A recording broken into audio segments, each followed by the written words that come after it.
The champagne glass shattered against the marble floor of the rooftop bar, sending crystal shards skittering across the polished surface like scattered diamonds. But it wasn't the sound of breaking glass that made everyone at the Meridian Corporation Christmas party turn and stare. It was the metallic ping of my wedding ring bouncing twice before rolling to a stop at my wife Lara's feet. Before we dive deeper into this story, I have one small request.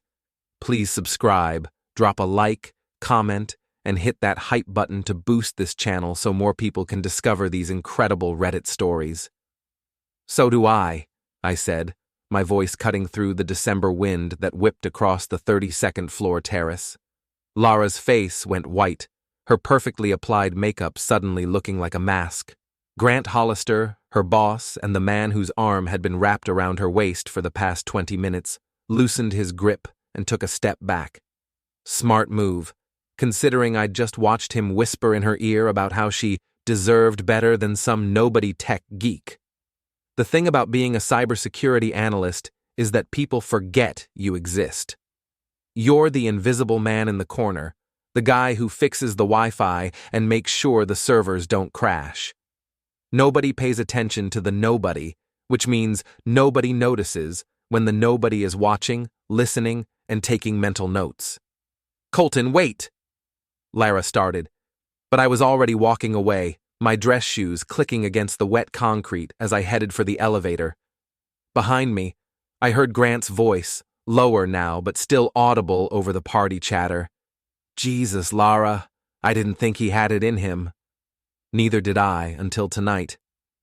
The elevator doors closed with a soft ding, and I found myself staring at my reflection in the polished steel. 38 years old, thinning brown hair, wire-rimmed glasses, and a face that screamed middle management. The kind of guy who blends into crowds and gets forgotten at parties. The kind of guy whose wife starts looking elsewhere for excitement. My phone buzzed, a text from Lara. "We need to talk." I deleted it without responding. The parking garage was a concrete tomb, all shadows and echoes. My footsteps bounced off the walls as I made my way to Grant's Mercedes, a sleek black S-Class that probably cost more than I made in 2 years. The vanity plate read, Grenthler. Subtle. I pulled out my phone and opened the security app I'd designed for the building's parking system. 3 taps and Grant's car alarm was disabled. Another few swipes, and the cameras covering this section would loop the same empty footage for the next 10 minutes. The key made a satisfying scraping sound as it traced a line from the front bumper to the rear taillight. Not deep enough to cause real damage, just enough to let him know someone was paying attention. I carved a simple message into the driver's side door. Nobody was here. Back in my Honda Civic, a car so unremarkable it might as well have been invisible, I sat for a moment, letting the reality sink in. 15 years of marriage, over. Just like that. My phone rang. Lara again. "Colton, please let me explain." "Explain what? That you've been sleeping with your boss? That you think I'm a nobody? That you deserve better?" I kept my voice steady, conversational. "I heard the whole thing, Lara. Crystal clear. It's not what you think. It's exactly what I think. And you know what? You're right. You do deserve better. Someone with more money, more status, more everything. Someone who won't embarrass you at company parties." There was silence on the other end, then the sound of crying. "But here's the thing," I continued, starting the engine. "So do I." I hung up and drove home through the empty streets, Christmas lights blinking in windows like distant stars. The house we'd bought together 7 years ago looked different now. Smaller, somehow. Less like a home and more like a crime scene. Inside, I packed methodically. Clothes, laptop, important documents, the photo of my parents from the mantel. Everything else could stay. Let her figure out what to do with the mortgage, the utilities, the life we'd built together. I left a note on the kitchen counter, next to the coffee maker she used every morning. "Enjoy your better man. You'll wish you'd chosen worse." The Marriott downtown had a room available, Nothing fancy, just a bed and a desk and a view of the city lights. I sat by the window, laptop open, and started making lists. Bank accounts to freeze, credit cards to cancel, lawyers to call. But first, I opened the building's security system and found the footage I needed. Grant and Lara in his office last Tuesday, door locked, blinds drawn. The cameras couldn't see through walls, but they could see the two of them going in together and coming out an hour later, Lara's hair mussed, Grant's tie askew. I saved the file to a secure drive and labeled it Evidence. My phone buzzed with another text from Lara. Please come home. We can work this out. I turned off the phone and closed my eyes. Tomorrow, the real work would begin. The law office of Patricia Chen and Associates occupied the 15th floor of a glass tower downtown, all polished wood and leather-bound books. Patricia Chen herself was a small woman with steel-gray hair and the kind of eyes that suggested she'd seen every variety of human stupidity and wasn't impressed by any of it. 15 years of marriage, no children, joint assets totaling approximately $400,000, she read from the notes I'd provided. And you have evidence of adultery. Video surveillance from their workplace, multiple instances over the past 6 weeks. I slid a flash drive across her desk. All legally obtained through the building's security system, which I maintain. She plugged in the drive and watched the footage with the same expression she might use to review a grocery list. This is quite thorough. Most people don't think to document patterns of behavior. Most people aren't cybersecurity analysts. Indeed. She closed the laptop. Virginia is a no-fault divorce state, so the adultery won't affect property division, but it does establish grounds for immediate separation. I can file the papers this afternoon. Do it. After signing what felt like a forest's worth of paperwork, I drove to First National Bank. The branch manager, a nervous man named Steve, who'd helped us set up our joint accounts, looked uncomfortable as I explained the situation. I understand your position, Mr. Merrick, but freezing the accounts requires both signatures unless there's a court order. Check the account agreement, I said, sliding the documents across his desk. Section 12, subsection C. Either party can freeze joint accounts in cases of suspected fraud or identity theft. Steve's eyes widened as he read. But this is about adultery, not fraud. My wife has been using our joint credit card to pay for hotel rooms where she meets her lover. That's unauthorized use of marital assets for non-marital purposes. In legal terms, it's fraud. It wasn't, exactly, but Steve didn't know that. He made the calls. By noon, Lara's credit cards were canceled, the joint checking account was frozen, and she was locked out of our investment portfolio. Her salary direct deposit would still work, but everything else required my signature. My phone had 17 missed calls from her number. I drove to Meridian Corporation, where I still had a job to do. The IT department was on the 3rd floor, a maze of cubicles and server rooms that most employees avoided. My manager, Dave, looked up as I walked in. Hey man, heard there was some drama at the party last night. You okay? Never better, I said, settling at my workstation. Actually, I need to review some security footage. There have been reports of after-hours policy violations. Dave shrugged. Your department, your call. I spent the next hour compiling a comprehensive dossier on Grant Hollister. Security footage of him and Lara, yes, but also other interesting tidbits. Grant arriving at work drunk 3 weeks ago. Grant screaming at his assistant until she cried. Grant using company computers to trade stocks during business hours. And then there was the really interesting stuff. Grant's company credit card statements, which I could access through the financial systems I maintained. Expensive dinners charged as client meetings that happened to coincide with Lara's schedule. Hotel rooms booked for business travel on days when he never left the city. I compiled it all into a neat little package and sent it anonymously to HR, with copies to Grant's supervisor and the company's ethics hotline. Then I sat back and waited. I didn't have to wait long. At 2:47 p.m., Grant's assistant called down to IT. Mr. Hollister needs someone to look at his computer. It's running really slow. I grabbed my toolkit and headed upstairs to the executive floor, where Grant sat behind his mahogany desk, looking like a man who'd swallowed a live grenade. "About time," he snapped as I walked in. "This piece of junk is barely functional." "Let me take a look," I said, moving around behind his desk. As I pretended to examine his computer, I got a good look at his monitor. 3 browser windows were open: his email, where he was frantically deleting messages; his company credit card account, where he was trying to categorize charges; and a legal website where he'd been researching workplace affair policies. "Seems to be working fine now," I said, straightening up. "Must have been a temporary glitch." Grant's eyes narrowed. "You're Laura's husband." "Was." Past tense. "Look, whatever happened between us—" "Nothing happened between us," I interrupted. "You screwed my wife. I divorced her. We're even." He relaxed slightly, which was exactly what I wanted. "Actually," I continued, "I should thank you. You did me a favor. 15 years with someone who thinks I'm a nobody. That's a long time to waste."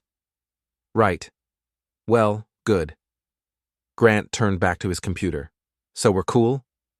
"We're something," I said, packing up my toolkit. As I reached the door, I turned back. "Oh, and Grant, you might want to check your car. Someone keyed it last night."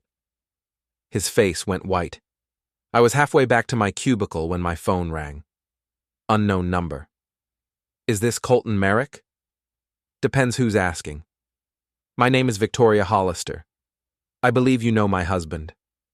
I stopped walking. "I know of him. I'd like to meet. There are some things we should discuss." The coffee shop Victoria Hollister chose was the kind of place that served $12 lattes and had names like Mindful Morning Blend. She was already waiting when I arrived, sitting in a corner booth with her back to the wall, the kind of tactical positioning that suggested she'd done this before. She was nothing like I'd expected. Mid-40s, auburn hair pulled back in a severe bun, wearing a charcoal business suit that probably cost more than my car. She looked like the kind of woman who could fire you with a smile and make you thank her for it. "Mr. Merrick." She stood and extended a hand. Her grip was firm, her eyes calculating. "Thank you for coming, Mrs. Hollister." I slid into the booth across from her. "I have to admit, I'm curious." "I imagine you are." She opened a leather portfolio and slid a manila folder across the table. "Grant thinks he's clever. He thinks he's covered his tracks. He's wrong." I opened the folder and felt my eyebrows rise. Bank statements, credit card receipts, hotel records, photographs. It was like looking at a master class in infidelity documentation. "How long have you known?" "About your wife specifically?" 3 months. "About his affairs in general?" "Years." She sipped her coffee with the calm of someone discussing the weather. "Grant has a pattern. He finds some ambitious young woman at work, promises to help her career, has his fun, then discards her when the next opportunity comes along." "And you stay with him because?"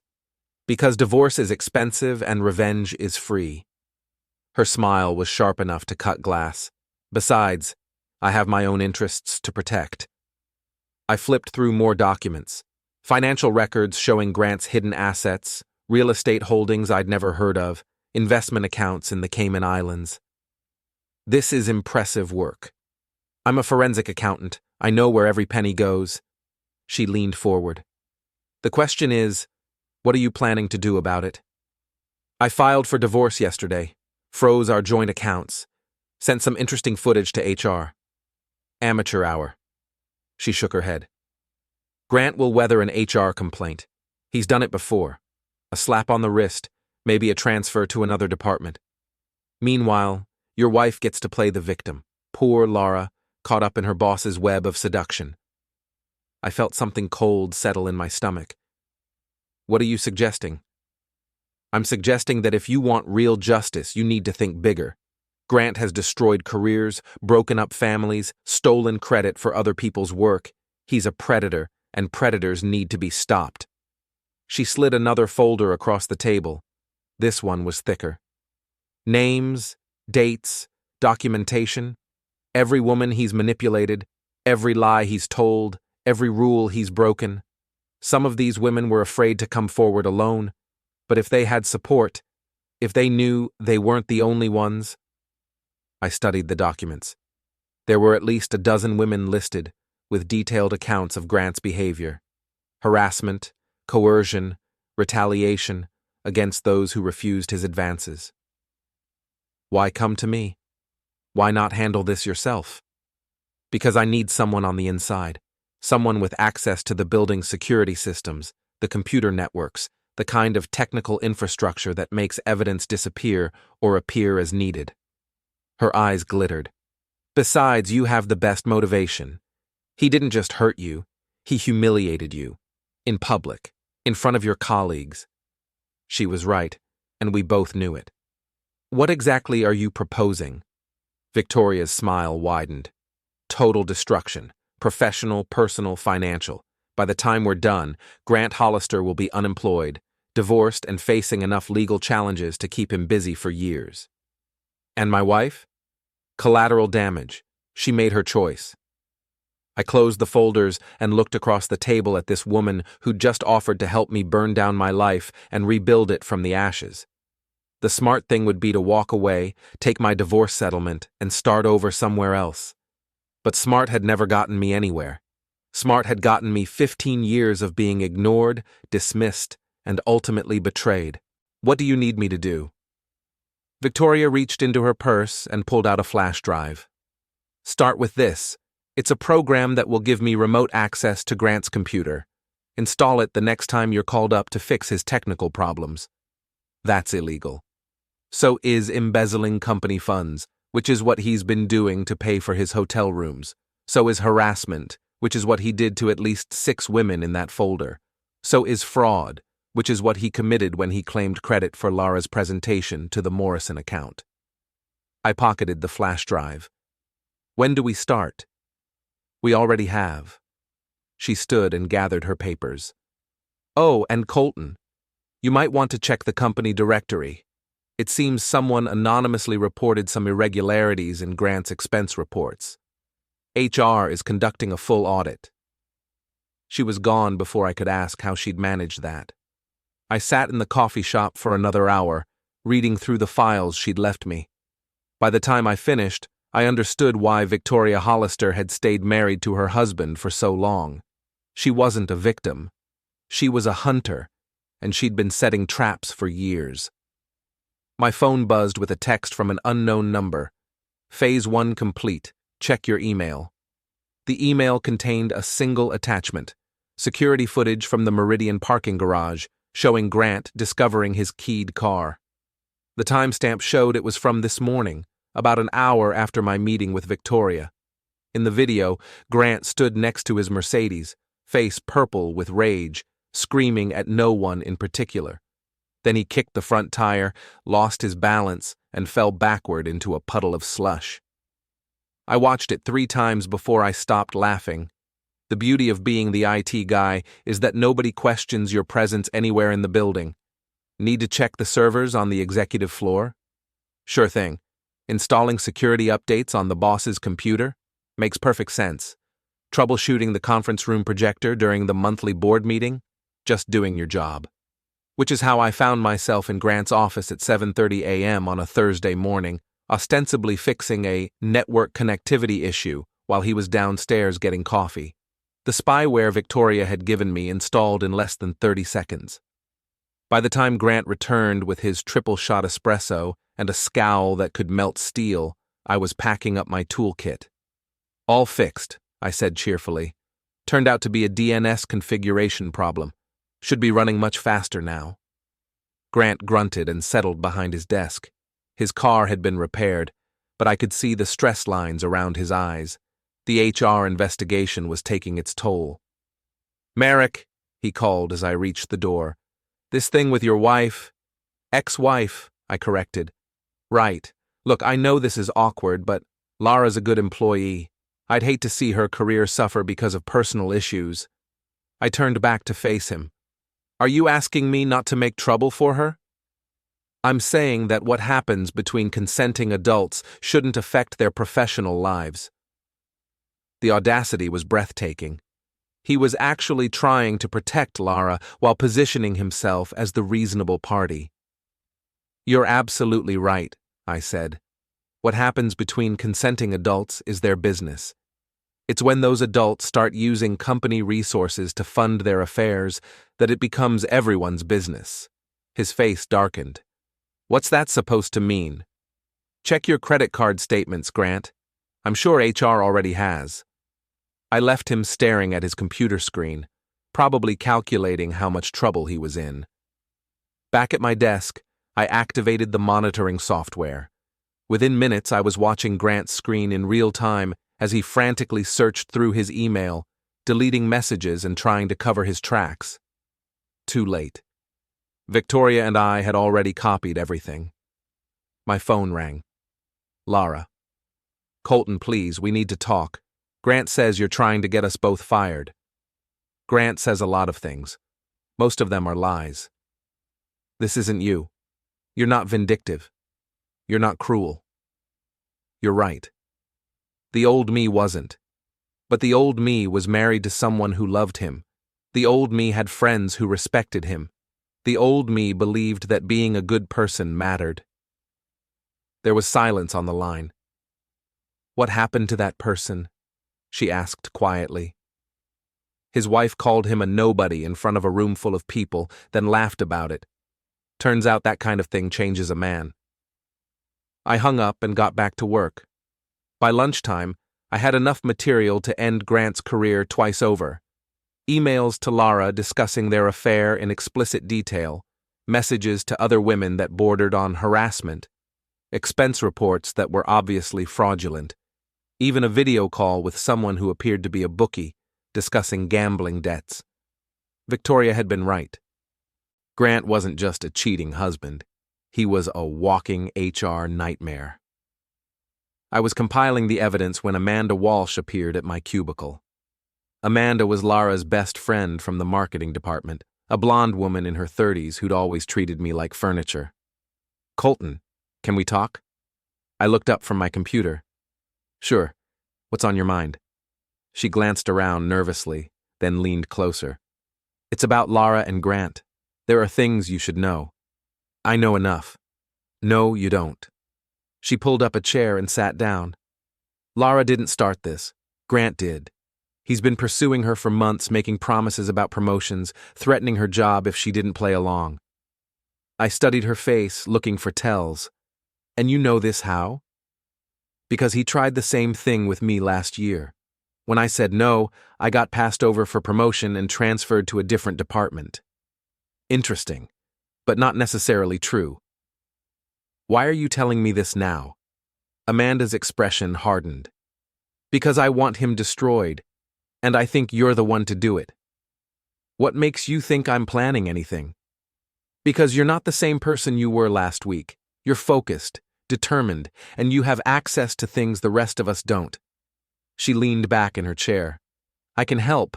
I know things about Grant that even your new friend Victoria doesn't know. My poker face must have slipped because Amanda smiled. Oh yes, I know about Victoria. I saw you two at the coffee shop. I also know she's been planning this for a long time, and you're just the latest weapon in her arsenal. What do you want, Amanda? I want Grant's job, and I want Lara to pay for getting it instead of me. Now we were getting somewhere. What kind of help are you offering? She pulled out her phone and showed me a video. It was security footage from the office Christmas party, showing Grant and Lara in what appeared to be an empty conference room. The audio was muffled, but you could clearly see Grant pressing Lara against the wall, his hands roaming places that definitely violated company policy. How did you get this? I have friends in security, the kind of friends who don't ask questions when someone requests specific footage. I copied the video to my secure drive. What else? Grant's been skimming money from client accounts. Small amounts, nothing that would trigger automatic alerts, but it adds up. I have documentation. She was either telling the truth or she was a much better liar than I'd given her credit for. Either way, she was useful. Send me everything you have. If it checks out, we'll talk about your career advancement. Amanda smiled and stood up. Pleasure doing business with you, Colton. After she left, I sat back in my chair and tried to process what had just happened. In the span of a week, I'd gone from being a nobody to being the center of a conspiracy involving at least 3 different people, all with their own agendas. Victoria wanted revenge on her husband. Amanda wanted Grant's job and Lara's destruction. And me? I was starting to realize I wanted more than just a divorce settlement. I wanted to watch the whole thing burn. My computer chimed with an incoming message from Victoria. Phase 2 ready. Are you?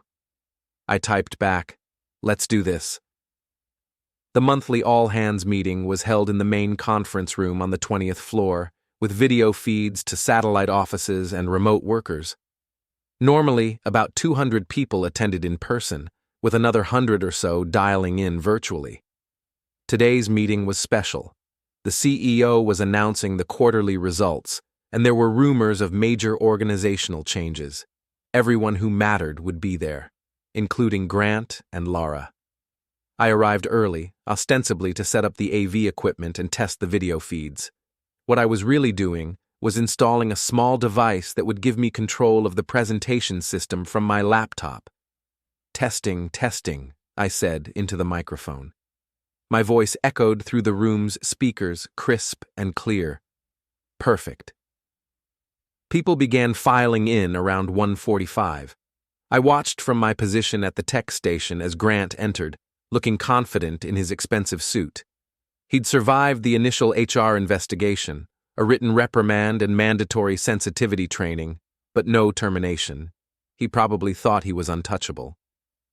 Lara came in a few minutes later, sitting several rows away from Grant. Smart move, considering the scrutiny they were under. She looked tired, stressed, but still beautiful. For a moment, I felt a pang of something that might have been regret. Then I remembered her laugh at the Christmas party, and the feeling passed. Amanda was there too, sitting in the front row with the other department heads. She caught my eye and nodded slightly. At exactly 2 p.m., CEO Robert Morrison took the podium. He was a tall, silver-haired man who commanded attention without raising his voice. Good afternoon, everyone. Thank you for joining us for our Q4 review and planning session. I half-listened to the opening remarks about revenue targets and market expansion while I prepared my laptop. Everything was ready. I just needed to wait for the right moment. Before we move to departmental reports, Morrison continued, I want to address some recent concerns that have been brought to our attention regarding workplace conduct and ethics. Grant shifted in his seat. Several people turned to look at him. Meridian Corporation has zero tolerance for harassment, discrimination, or misuse of company resources. We take these matters seriously, and we expect all employees to maintain the highest standards of professional behavior. This was it. My cue. I opened my laptop and accessed the presentation system. With a few keystrokes, I overrode the current slideshow and loaded my own content. Now, let's review our departmental performance metrics, Morrison said, clicking his remote. Instead of quarterly sales figures, the main screen displayed security footage of Grant and Lara in his office, the timestamp clearly visible in the corner. The audio was crystal clear. Jesus Christ, someone whispered. Morrison fumbled with his remote, trying to change slides, but I'd locked him out of the system. What the hell is going on? Grant stood up, his face red with anger and embarrassment. I think someone's trying to tell us something, I said, speaking into my headset microphone so my voice carried through the room's speakers. The video continued, showing Grant and Lara in increasingly compromising positions. But that was just the appetizer. Next came the audio recordings Victoria had helped me obtain. Grant on the phone with his bookie, discussing gambling debts. Grant screaming at his assistant, calling her a worthless piece of trash. Grant bragging to a colleague about how easy it was to manipulate desperate housewives looking for excitement. "Turn it off!" Lara shouted, standing up. "Please, just turn it off!" "I'm afraid I can't do that," I said, walking to the front of the room. "You see, this presentation is about accountability, about what happens when people think they're untouchable." The screen now showed Grant's expense reports, highlighted to show the fraudulent charges. Hotel rooms, expensive dinners, even jewelry purchases, all charged to the company and justified as client entertainment. "This is illegal," Grant snarled, pointing at me. "You can't do this." "Actually, I can. Everything you're seeing was obtained through legal means: security footage from company cameras, financial records from company systems, audio recordings from company phones." I smiled at him. The beauty of being the IT guy is that I know where everything is stored. Morrison had regained his composure and was speaking quietly into his phone, probably calling security. But it didn't matter. The damage was done. "Ladies and gentlemen," I continued, "what you're witnessing is the complete professional profile of Grant Hollister. Harassment, fraud, misuse of company resources, and general moral bankruptcy. And this is the man who was being considered for regional vice president." The room erupted in murmurs and gasps. Several people were recording with their phones, despite company policy. "But wait, there's more," I said, channeling my inner infomercial host. "Let's talk about Lara Hendricks, my ex-wife and Grant's partner in crime." The screen now showed email exchanges between Lara and Grant, discussing their affair in explicit detail. But more damaging were the messages where Lara mocked other employees, including me. "Colton is such a loser," I read from one of her emails. "I can't believe I married such a nobody. Grant says he can get me transferred to the New York office once we make this official." Lara was crying now, her face buried in her hands. A few people near her looked uncomfortable, but no one moved to comfort her. "And finally," I said, "let's discuss the real victim in all this, Amanda Walsh." Amanda looked surprised as her photo appeared on screen. Amanda came to me with evidence of Grant's harassment and fraud. She's been documenting his behavior for months, building a case that none of us could ignore. She deserves recognition for her courage in speaking out. That wasn't entirely true, but Amanda had earned her reward. Security guards were entering the room now, but Morrison waved them off. He was staring at the screen with the expression of a man watching his company's reputation evaporate in real time. "Mr. Merrick," he said quietly, "I think you've made your point." "Have I?" I disconnected my laptop from the system and walked toward the exit. "Because it seems to me that people like Grant only understand consequences when they're public, immediate, and devastating." I paused at the door and looked back at the room full of shocked faces. "Oh, and Grant? Remember what I said about being a nobody? Turns out nobodies have nothing to lose, which makes us very dangerous." I walked out of the conference room and took the elevator down to the parking garage, where Victoria was waiting in her BMW. "How did it go?" she asked as I got in the passenger seat. "See for yourself," I said, handing her my phone. The video was already going viral on social media, shared by dozens of people who'd been in the meeting. Victoria watched the footage with the same calm expression she'd worn in the coffee shop. When it finished, she smiled. "Perfect. Absolutely perfect. What happens now?" "Now we wait for the aftershocks. Grant will be fired within the hour. Lara too, probably. The company will try to contain the damage, but it's too late for that." She was right. My phone was already buzzing with notifications, news outlets picking up the story, social media posts, emails from reporters. "Any regrets?" Victoria asked. I thought about it for a moment. 15 years of marriage, gone. My career at Meridian, almost certainly over. My quiet, invisible life, destroyed. "None," I said. And I meant it. 3 days later, I was sitting in a bar called Murphy's on the south side of town, nursing a beer and watching the news coverage of what reporters were calling the Meridian Meltdown. Grant had been fired, arrested, and was facing charges for embezzlement and harassment. Lara had been terminated and was reportedly considering legal action against the company for failing to protect her from a hostile work environment. The irony was delicious. Amanda had been promoted to Grant's position, just as she'd wanted. In her first interview with the local business journal, she positioned herself as a whistleblower who'd courageously exposed corruption at the highest levels of the company. I had to admire her audacity. Colton Merrick? I turned to see a man in his 50s approaching my table. He was tall, well-dressed, with the kind of confident bearing that suggested money and power. Depends who's asking. James Crawford, Crawford Security Solutions. I've been following your story. He sat down without being invited. Impressive work. Very thorough. If you're here to offer me a job, you should know that I'm probably unemployable at this point. Crawford laughed. On the contrary, what you did at Meridian demonstrates exactly the kind of skills my clients need. Cybersecurity, digital forensics, corporate intelligence. You've proven you can handle all of it. He slid a business card across the table. I'm offering you a position as a senior consultant. The pay is triple what you were making at Meridian, and the work is considerably more interesting. I studied the card. Crawford Security Solutions specialized in corporate investigations, digital security, and what they euphemistically called reputation management. What makes you think I'm interested?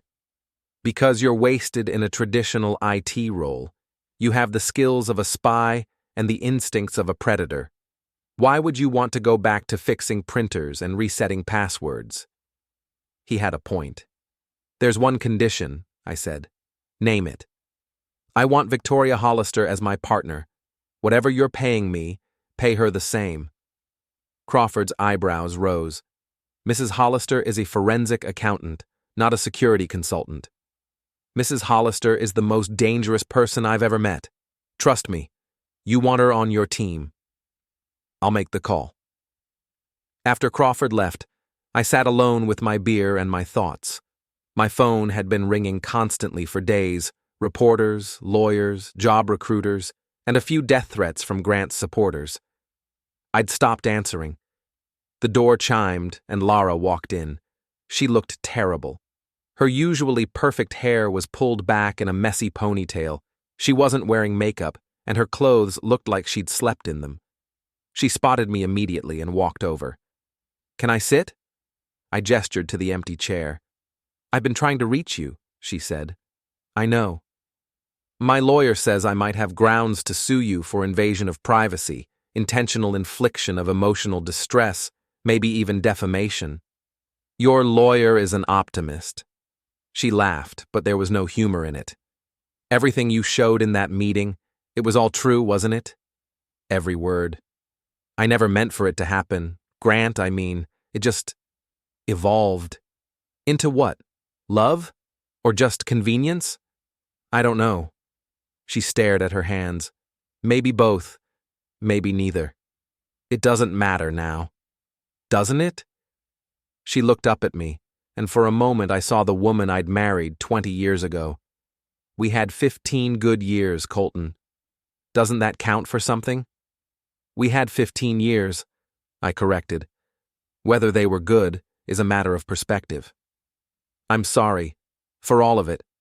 For what I said at the party, for the affair, for making you feel like you didn't matter.